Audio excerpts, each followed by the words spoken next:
Abakooki badde batuwa ekisinga tusobole okuvaamu ekyo ekisobola okutuleetera okuwangula ekikopo kya AFCON qualifying mu World Cup, era nga testing training ebadde nnungi era nga nsuubira okuwaayo era nga guno omukisa ngwebaza ogutuwa era nga tusobola owaayo ekisinga mu tournament.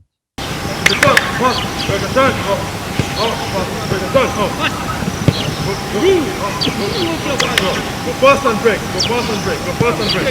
Go fast and break.